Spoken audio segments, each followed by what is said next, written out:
Hello and welcome to another video. Today we are installing Wine in Kali Linux. So what Wine basically does is it lets you emulate, or in simpler terms it lets you run Windows software in Linux. Now obviously, like everything, it has its limitation, like you can't run everything, but it will run some basic things. But before we get into the video, if you like the video, obviously hit that like button and subscribe, and I'll try to bring more interesting things to the table. Let's get into it, and I won't take too much of your time. And so basically I just made a text file here that has all the commands we need today, and don't worry if it has a lot of things. It's fairly simple and I will explain everything and what it is doing, so don't worry too much. But first, like all time, I need to make it bigger because I can't see anything. Well, I can see it, but yeah, there we go. Now we have a nice font size. It's a thick font size. So here's what we are doing. So the first three commands is basically to get your system up to date. So we need this so we can have all the packages we need for the latest version of Wine. Because if you install a software in an older version of Linux, so I am using Kali Linux, and I think for Kali Linux it's fairly simple to install. But I will make a video for Ubuntu, and I think the method is a bit different in there. I think you need to add the repositories, maybe you don't. I will see. I will test it out and see if it's different. Then I will obviously make a video on it. But if it's the same, you can also try it on Ubuntu or maybe any Debian based system and tell me if this works. And if it doesn't work for you, and if it shows some error, mostly like Wine has no installation candidates or something like that, then I will make a video on that as well. Because the Wine we're installing now is directly from the repository, and I think it has Wine HQ, that is the website one. So if you go to the Wine website, it will give you that rundown of how to install it. So this is kind of like the simple way to install Wine.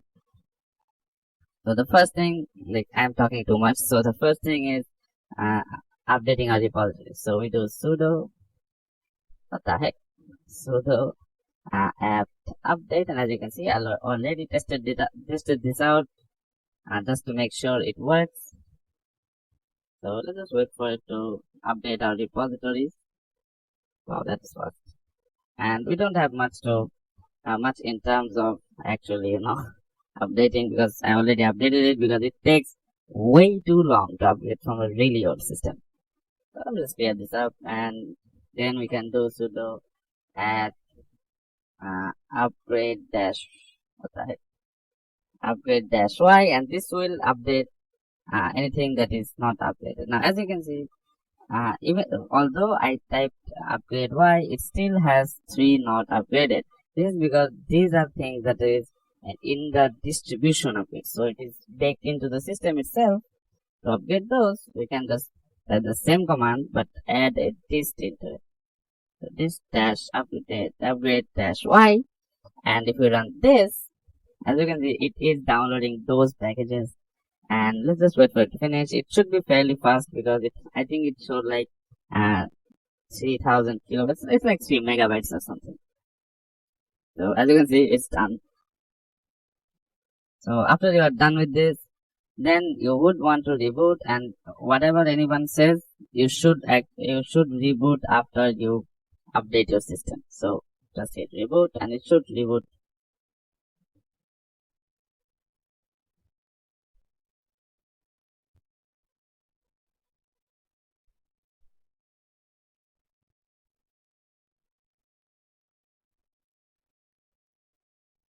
And again, if you see if this is not working for you, then let me know.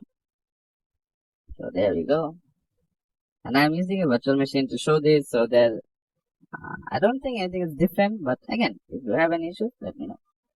So what the heck are you doing? You're making me look bad.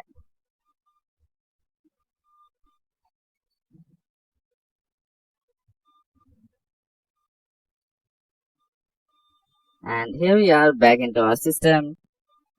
So now again we make this bigger, so we can see, and we can continue on to the next commands. So now we have something new. So sudo dbkg add architecture. So this is adding the architecture we need for wine. So it's not that harmful. It's a very good thing to have. So you can just command copy that here, and if we just do enter, and that's basically it. It just added that. And if we want to check this, we can just check it with this command right here. And it's like, as you can see, it says print foreign architecture. So it's a new architecture that we just added. So there you go. It just shows up. Now comes the real part. So as I said, because we just did this update, if we do sudo apt update now, it should show that all packages are uploaded. And as you can see, this is now updating some packages, because here you can see it says i386 packages, because it is also including those packages into the repositories. So if we don't add this, we can't install Wine. So we needed to install Wine. So let's just wait for it to finish. I'll just do some movie magic here, and you should see after it's done.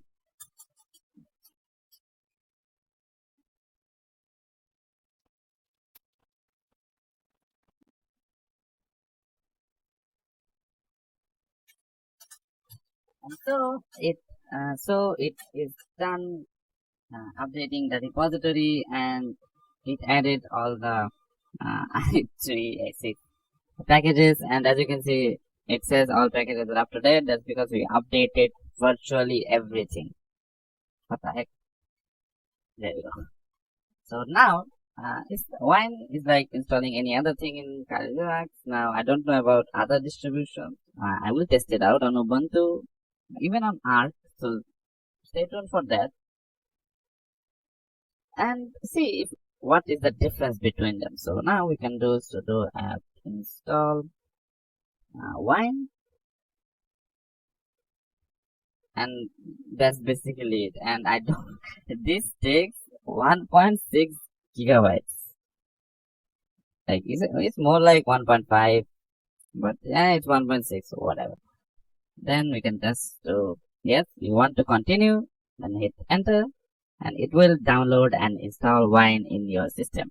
And again, I'm saying this, if this method does not work for you, wait for a bit and just comment down below what distribution you are using and where did it go wrong. Like, comment down the error message that you get, and if it works well, then just comment, well, it works. But I don't think it should be much of an issue, because if Kali works, then Ubuntu should definitely work like this, because I think they both have similar repositories. But again, I will have to check that and verify it myself. And so you should expect two videos from this, another one about in Ubuntu and another one in Arch. So I really want to test out if Arch has this by default, or you have to go through the whole process of installing it. So let's come back after this is done.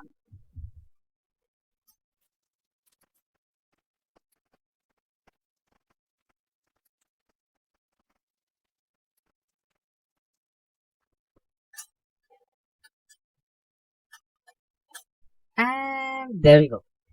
So that installed pretty fast. It took like 10 minutes. I think it took almost 10 minutes or so. And I don't think you will see 10 minutes of it. I will probably cut this down. But there we have it. Now you have Wine installed. And just to be sure, we can just do wine dash dash version. There you go. It is Wine 7.0 for Debian 7.0 repack or whatever. What the heck? But anyway, now we have Wine installed. So what can we do with Wine? Like any typical tutorial about Wine, we are installing Notepad++. Mostly because it's really easy to install and it supports Wine really well. And again, you can check other softwares for compatibility. You can just Google these things and it should work just fine. But I have found out that any Adobe software or Microsoft Office software don't work that well, but there are really good alternatives to it. I will try to cover those as well because it's really cool on how you can use open source software to make something amazing. Well, anyway, we are getting off track here. So let's clear this up. And now we can do this two ways. The first way is the command line way. As you can see, there is some really cool commands down here. Or we can do it the normal person way. Well, normal in terms of beginner. So that is to just go into Firefox, then just search for Notepad++. Go into the first thing you see, then just download the latest version. This is the the easy way of doing this. Then just download this one right here. This is the 64-bit version, so it should just work fine. And again, this is just download this and keep it in hand because we have to do some configuration. So while that is downloading, let's just complete configuring our Wine. So we can just do wine cfg or config wine config for short, and then we wait for a bit. It will just pop up a window that we can configure our machine. And once it pop up, you will notice that it kind of resembles like a virtual machine kind of, and it is a little bit like a virtual machine because it's almost just virtualizing or tricking the apps into thinking what you are using Windows. So anyway, you can do Windows 10, 8.1, 8. So this is Wine 7, so it has Windows 10 support. Let's just do 10. Why not?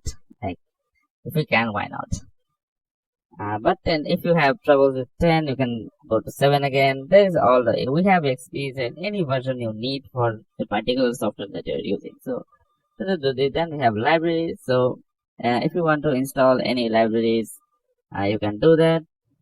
Like if you are installing any software that requires this library, like we have DirectX 10. So if you require that, you can also install it. Then we have graphics. So there's a screen resolution, like what is the resolution that it will run into. Then we have desktop integration. This is just a theme of what type of theme it will show. Then we have the about section, and this will show what is the version or about Wine. So we have Wine 7.0. This program is a free software, so obviously it's free. And then we have audio. So output device, you have pulse audio. System defaults is pulse audio, but if you are using multiple outputs, so let's say you have like another driver installed, you can use that as well. Again, voice output same. So if you have other things, and you can see there is a speaker configuration here, stereo speakers. So you can configure almost everything about it. And once you get to drives, you can see there are two drives, the C drive and this Z drive being our root directory of Linux. So that's why there is a slash. That means it's a root directory. And that's basically it. And there again, we can go a lot in depth in this, and there are a lot of good tutorials on how to actually use this Wine efficiently. But for this tutorial, it's just about how you can get Wine running and just install it in general. So we won't go into too much detail. So we just apply the config we just did, then hit OK. And that's basically it. We have our Wine. So now let's see how do we use this. So I think it's downloaded. Yeah, it is downloaded. So if I just do this, as you can see, oh, I still have the Artinexi. So well, anyway, if we just get here, as you can see, here is our installer. Now, how do we actually access this? And it's fairly simple. You can just do cd downloads, downloads, and get to the downloads directory. We can do ls. What the heck, ls? And it will show us what files we have there. So as you can see, the ISO and the exe installer. Now what do we do with this installer? It's really simple. We just type wine, then do /, and I don't think it's that necessary, but it's fine. So we can do npp and just hit tab, and it will auto complete the rest. So there we go, and then we hit enter, and there we go. Here's the installer. So if we just do OK, and then hit next, and then agree, like it's almost like a normal install. And as you can see, we have 52 GB space available, so it will use the space that is in your Linux system. So then we just install it like normal You can even create shortcuts. So let's just install it, and there we go. That's basically it. So you can see it created a shortcut in our desktop, and you can't even tell that it is not a part of this.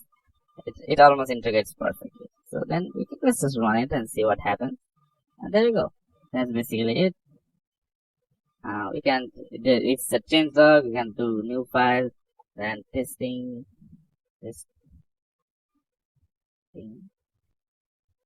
and then we can again save this.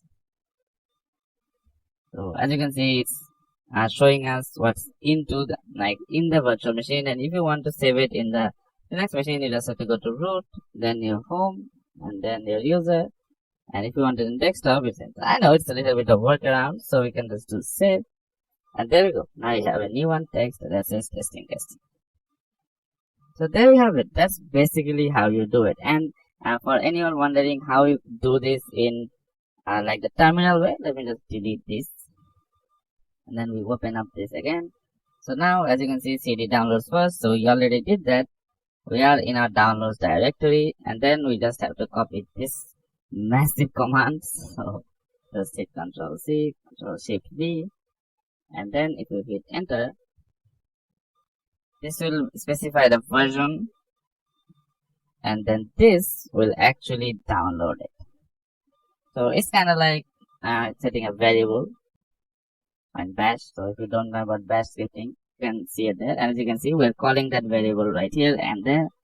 So then if you just hit enter, as you can see, it will get the latest version available. So let's just give it a moment, just like 3 seconds. It's fairly fast. And there you go. That's basically it. And the rest of the, I think you can understand what comes next. You just do again wine this command and then hit enter and then install it normally. And that's basically it. You just have to get the name right. So you just remove this. And there we go. That's it. What did I do? So that's how you install Wine in Kali Linux, and it should work in it should work in any Debian based system, because well, it is Kali Linux, which is a Debian based system, and this method should work in Ubuntu as well. But again, I'll check it out and see if it works or not. If it doesn't work, then I'll show you another method which you can use, which is almost like the official method, and we'll go over that and see how to install Wine in that way. So see you guys in the next video. Hit like and subscribe, and let me know if this was helpful for you or not.